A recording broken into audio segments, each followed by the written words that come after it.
Okay, it's time for another video on silicone skins. In this tutorial, we're going to use a body part mold that we made in a previous video that hopefully this one is going to be a magnet for YouTube censorship, so I'll see if I can navigate this carefully so you can all enjoy the complexities with this. But in this tutorial, we're going to cover two main things, which is in mold painting, where we're actually going to paint the silicone using a couple of different colors into the resin mold, as well as using an encapsulating layer of firm silicone and then a backing of really soft silicone gel. Now this is going to be a little simpler process than what I did in a previous video, and I'll link that at the end of this if you haven't seen that one yet, where we did an encapsulating layer and then a heavily deadened layer of silicone gel underneath that. So in this, we're going to keep it a little simpler. We're just going to use the 0010 just straight out of the kit for the encapsulating layer and the 0005 for the silicone gel inside, just so you can see what those look like just by themselves with nothing else. Now these two formulas, these are very soft silicone gels. And because of their nature as silicone gels, especially the 0005, because of how soft that is, I do not recommend these formulas for skin applications where you need a really high tear strength. For that, I recommend the Gel 00 or 0020 or 0030. These are more complementary silicones that work if you're making medical simulators or devices where you need a soft gel inside something else. So this is one of the few applications where we have customers that are creating mammogram practice models where they're using a skin of the 0010 backed up with a kind of a simulated fatty tissue layer of the 0005. So again, we'll be covering the in-mold painting as well as the encapsulating layers. Now to begin, we have our properly released breast mold. This is an Easy Flow 60 hard resin mold that we made in a previous tutorial. So be sure to check that out. Again, I'll link to that at the end of this tutorial. But if you're not familiar with that process, we cover that in detail in a previous tutorial. So this has a very light spray of 2500 mold release. If you use any release at all, it would be either 2500 or the Eject at 33, now known as Super Release PTR. And the main reason you would use a mold release with a resin mold like this is not so much because we're worried about our silicone bonding to this, but because we're going to be casting that very thin, fragile membrane in here, that encapsulating layer. We don't want that to tear coming out of this because we want to keep that as thin as possible so we have as realistic a part as possible. Now the first thing we're going to do is mix up a small batch of the 0010 formula and to create the areola in our mold. And for that, obviously that's going to be one color with the surrounding skin being a different color. So it's a perfect way to illustrate just some basic in-mold painting techniques. Now, we're just going to mix up about a 30-gram batch of 0010. And like I've said in previous videos, remember that smaller batch size, the smaller you go, the easier it is to get out of ratio. So that's why going below, say, 20 grams, even on a really accurate scale, you start running into some issues of being able to quantify that and get consistent results. So just remember, the smaller the batch size, the easier it is to be out of ratio. So sometimes it's better to mix up a little bit more than you need to make sure you're accurate. And we've done in previous videos, and again, this is one I'll link to on the end screen, we've talked about pigmenting silicone and pigmenting the two parts A and B separate, and I'll link to that at the end of this tutorial. But in this, we're just going to go ahead and pigment this in this single batch. And this has a fairly fast working time. 0010 has about a 5-minute working time and about a 1-hour demold. So we'll need to move fast, but if you're comfortable with the working time and your coloration techniques, then that shouldn't be a problem. Okay, so I'm going to measure out about 15 grams of A and then 15 grams of part B.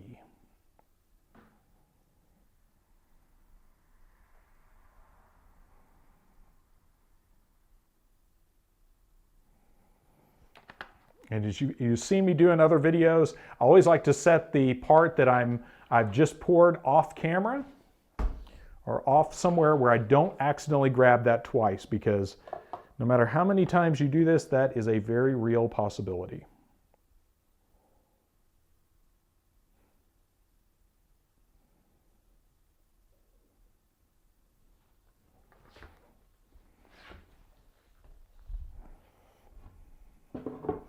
Now, as it comes, the 0010 is that colorless translucent. So if we put that in right now, and this is another one of those little things with in-mold painting, depending on what kind of part we're making and what we're simulating, you can create some really realistic skins that way by brushing in a very thin membrane or even airbrushing a membrane of colorless silicone first, because that really gets that, that realistic look, just like you have in your actual skin, where you have that thin membrane with very little pigmentation in it, and then behind it is our pigment. Now again, we're going for our somewhat R-rated areola color, so we're going to grab a little bit of flesh tone pigment, and we're going to use that as our base color.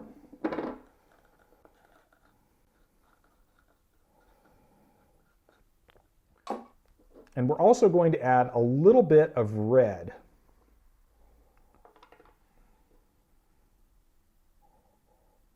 And you see how little I'm using, just a very minuscule amount. You don't want to put too much pigment in, or it immediately goes to an opaque color that looks very unrealistic. So with our pigments, we have kind of this color right here. And I'm going to go a little bit more intense on that.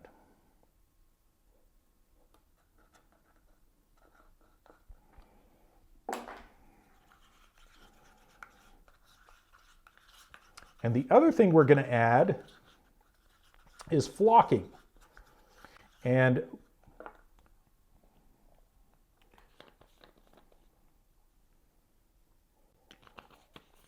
the flocking colors really add a lot of realism that you don't get with just straight silicone pigment.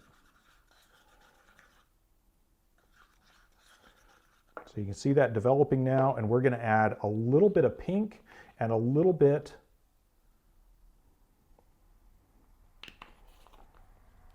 of yellow to knock some of that, just that red, knock that red down a little bit more. To what I'm looking for is, again, just a very realistic, almost like a lip color is kind of what we're going for here.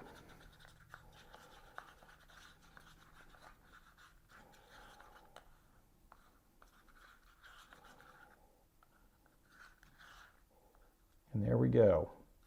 And I want it a little bit more opaque than that, so I'm going to add a little bit more silicone pigment. But you see how I'm adding that in very small amounts, because if we put too much of that in too fast, we can't go back, and we'll wind up with a really opaque, very unrealistic color. Now remember, the clock is ticking because I am doing this in a live batch here with my A and B together.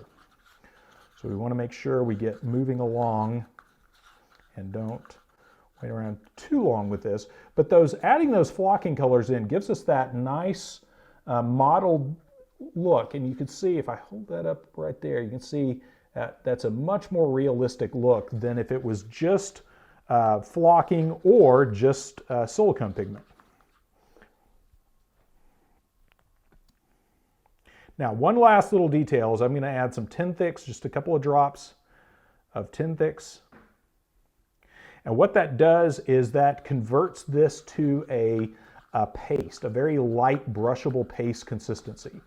And we need that in order to paint this in a mold and not have it slump and pool in low areas.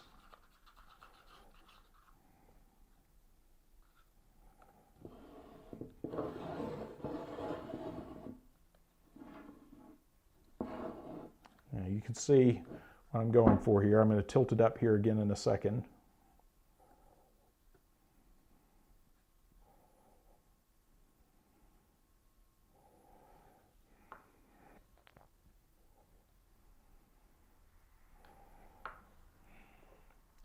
This is where I've got a chip brush, just a cheap brush that I've chopped down a little bit just to be able to control this a little better than if it was a 1-inch brush like it was originally designed. Now we don't want that to look like a puddle.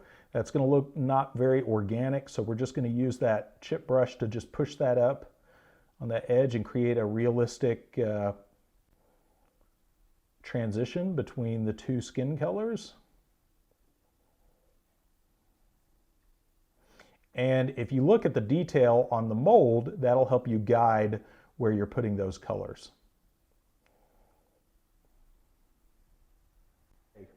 Now our first color is in, and we're just going to do 2 colors on this to keep this fairly simple, but our first color is in place. If you wanted to, if this was a face, or just if you want to just make this a very realistic body part, you can go and stipple a variety of other colors in, let those gel, and then proceed from there. And some of you are probably wondering what is the advantage to this approach over, say, just painting, just using some gel tin or just more of the skin cast or something to paint the finished part. And the reason for this is, one, it's already part of the manufacturing process. This is, we can do this in a couple of steps, and then we demold our part and it's done. But the other thing is, we don't lose any detail. When you're painting with silicone, when you start adding a lot of layers of color, there is a risk of losing detail if you get too heavy-handed with your paint. So one of the benefits here is if we start with our basic colors brushed into the mold, when we demold that, if we do have to do additional paint work, we're not in any kind of risk of adding too much thickness in the paint layer. So that's an important consideration. Okay, now before we move on too far, some of you who are seeing the potential of this particular technique are probably wondering how you can keep track of your work when you're doing multiple layers. Well, one thing you can do is keep a sheet of plexiglass handy, and as you're building up color, do whatever color you're doing inside the mold on your plexiglass. And then that way, as you're laminating multiple layers of color, you can flip that over and see what that looks like. And that's a good way to just check your work as you're moving along. So again, if you're doing a really complicated creature or something like that, or just a really complicated flesh tone, and you want to make sure you keep track of the colors you're using and how they're layering and how they look, you can always use this technique. Now our first layer has set up, and a good way to verify that is again by what's in your mixing cup. It doesn't need to be set up all the way, it just needs to be set up enough that you can tap it like that with your fingernail and it doesn't come off. And that's a good indicator that you can move ahead with your next layer. Now again, this is a membrane of the 00 tint, so we're not ready for the soft silicone yet. We're going to stay with our slightly firmer silicone gel. Now once again, we're just going to mix up about 30 grams. We don't need much to do this, so just going to mix up a very small batch.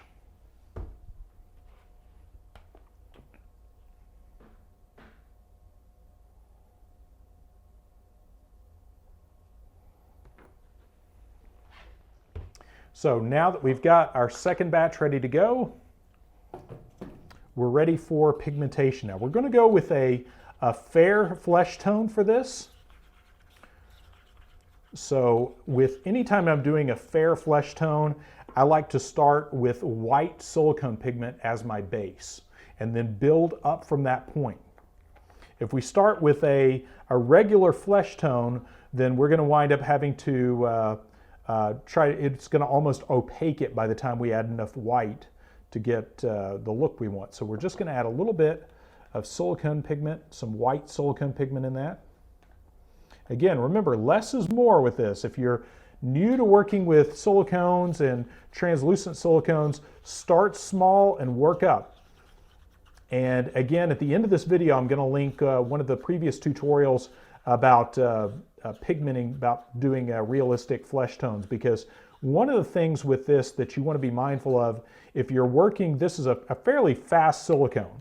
So if you're new to working with silicones and you want to make sure you have plenty of time, it's always a good idea to pigment the A and B separate so you don't run out of working time. Now we're going to use a little bit of the flesh tone flocking.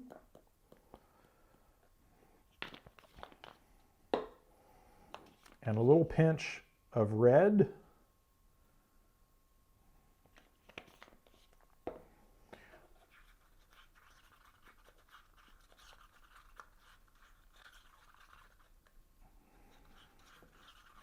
And that red, just a little bit of red, just gives us a much more realistic, vascular looking color.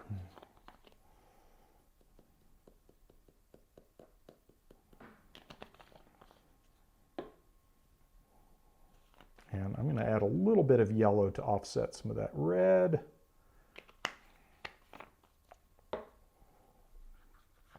But again, the reason for that adding the red in there is it just gives us that a much more natural looking flesh tone than if we just go with just the tans and the base colors for flesh tones. By adding a little pinch of red flocking, it just gives us a much more realistic, kind of that capillary look there.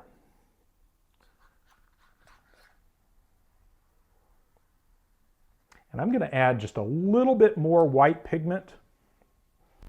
I want to bring that up a little bit, but like I said, just a little bit.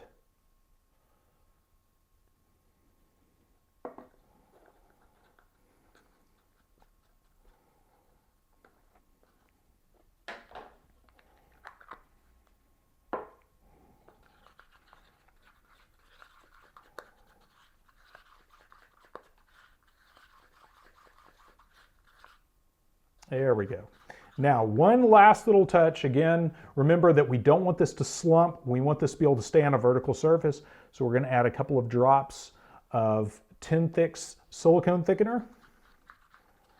And that's just going to give us a much more controllable gel consistency to this.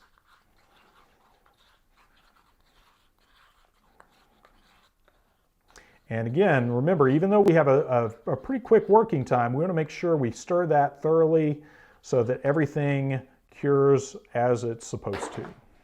Now remember, this is where our sheet of plexiglass comes into play, because if you want to check the look of this, this is a good way to do it. And then we can flip that over and see what kind of difference we have and see how subtle it is.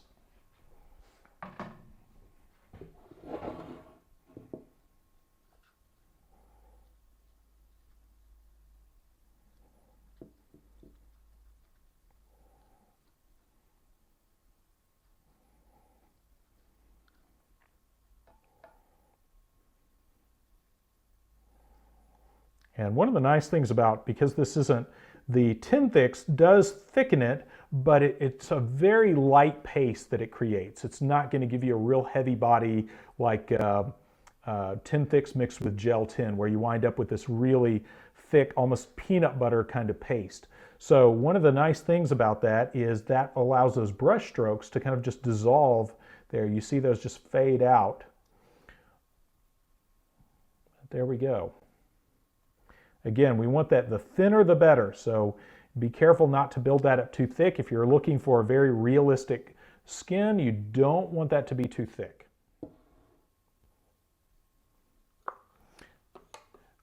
Okay, now we have our skin brushed into place. This is our, again, this is our encapsulating membrane, and we're going to let this gel to where it has just enough tack to it that we don't have to worry about delamination. We don't need this to be fully cured, just cured enough that when we pour that gel layer, that really soft gel layer behind this, that it doesn't disturb that encapsulating layer. And again, just to recap, remember that if you're doing more complicated flesh tones, you can always use this technique of using a piece of plexiglass as you're building up your different colors, and then just flip it over to check your work and see how that's going to look. Okay, now our encapsulating layer has set up, and one of two ways to check that is either this little bit right here or what's in our mixing cup. So both of those are good indicators of how this skin is behaving. But real important, cannot stress this enough, don't go sticking your finger up against that skin because it's going to have a little bit of tack to it, and if you pull that up, you're going to create little blisters and possibly a rip on that surface. So leave that alone, and now we're ready to mix up and pour our gel that we're going to fill the inside of the breast with. We're now ready to measure out our 0005 gel. Now this is a really soft silicone gel, and by itself it's going to be so soft that it really doesn't make for a nice solid part. It's best as a kind of a filler material.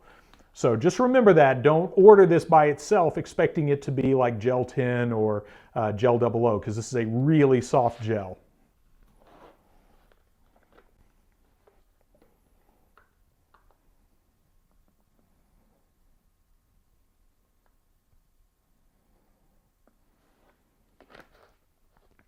Now again, I'm going to set this part out of the way. And I'm measuring out about 600 grams.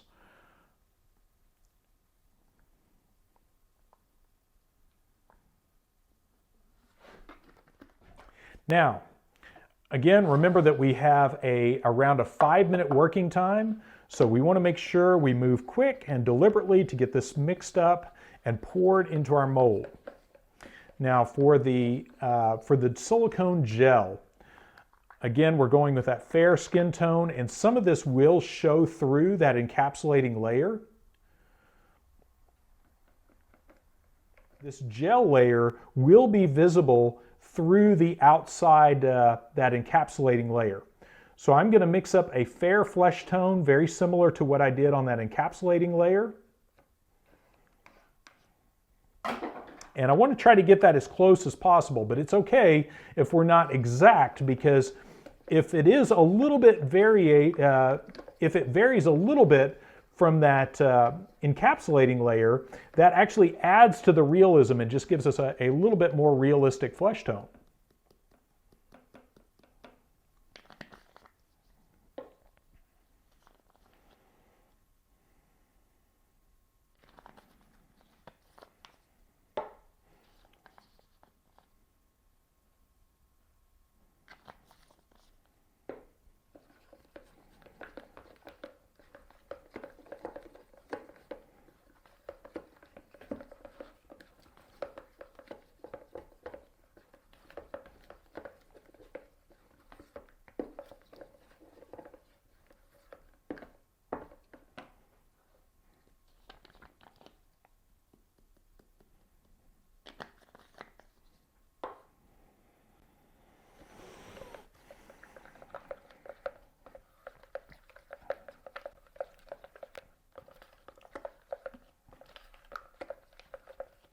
Okay, so here is our gel layer.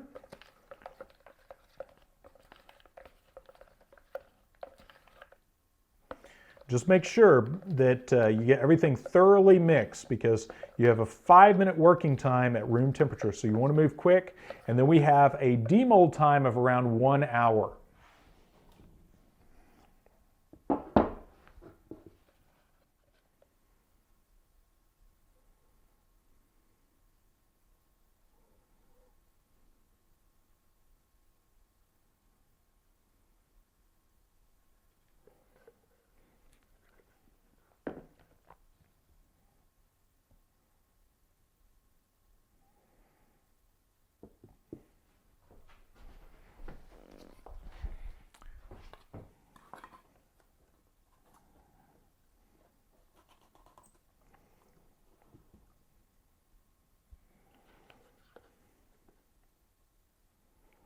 I put a little shim under the bottom there just to level it ever so slightly. And then we're going to follow that up with a very thin membrane of additional 0010. And that just gives us a nice tidy envelope, completely encapsulating that really soft 005 gel. Okay, our silicone gel has set up enough that we're ready to move on to the next step. Again, you can always check a little area out to the side, but you want to be careful about sticking your hands on it or monkeying with it too much, because you don't want to create delamination issues between this next layer of skin we're about to put on this. So again, we're just going to mix up a small batch of about 30 grams of the 0010. And remember, this is the same as what we used for the encapsulating layer on the front of the breast.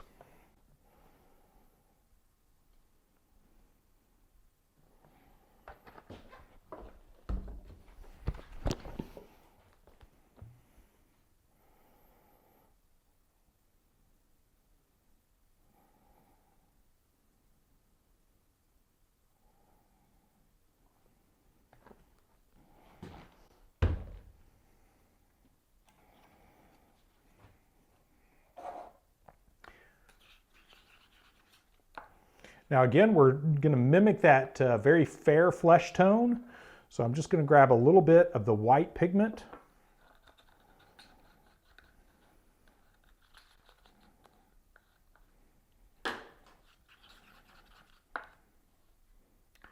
And after you do enough coloration like this, you just develop a second sense for it, kind of like seasoning your food. There are certain combinations of flocking like this flesh tone flocking and the red that I use all the time, as they are just standard for this kind of application.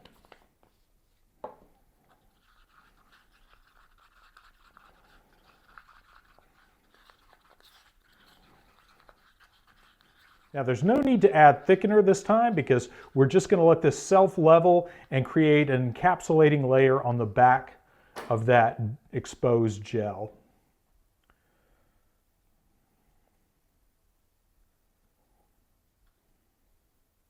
And look at that. Look at how that's almost exactly the same color.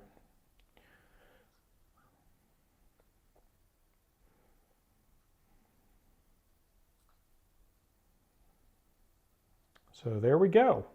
And I'm deliberately going out here on the edge a little bit, just again to get that kind of envelope effect so it bonds to that original encapsulator on the front. And then once this sets up, I can come back and trim that back. So there we go. We have our finished breast. We're going to let that set up and we'll be able to demold this part in about an hour. And of course, always with any platinum system, if we add heat, that's going to speed up that working time. All right, it's about an hour and a half later, and we are ready to demold our finished part. And again, we've got that little bit of encapsulator outside here, and that'll be really easy to remove with a razor knife. That layer, most of that is just peeling right off, so that's perfect.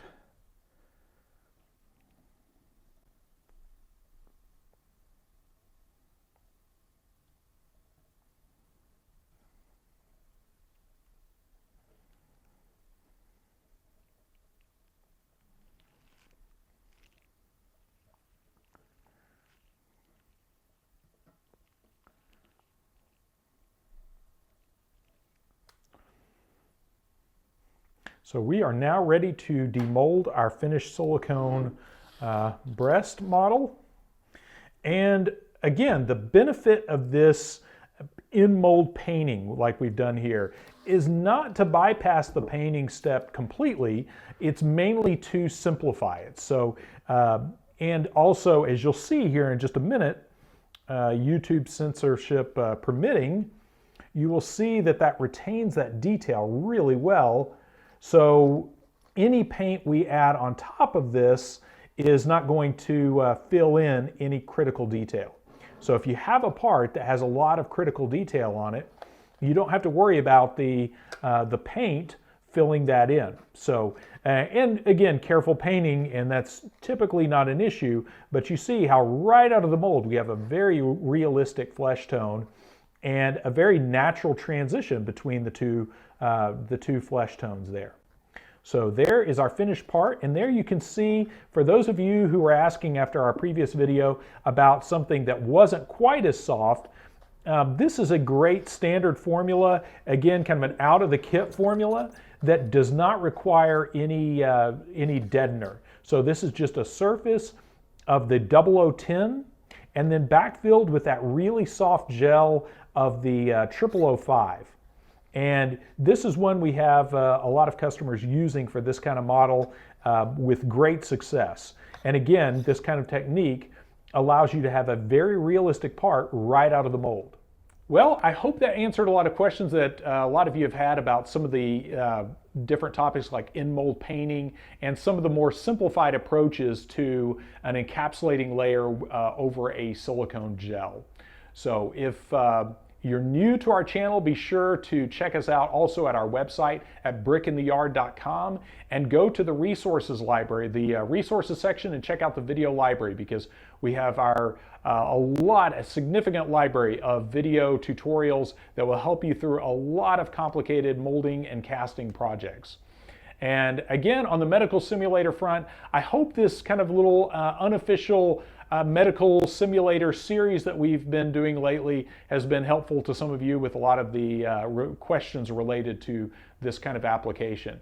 So if you're interested in our products, of course, everything we use in our videos is available on our web store, so check us out at brickintheyard.com. And as always, be sure to like and subscribe if you haven't already, and click the bell icon to get notified when we create new content. And again, thanks for watching.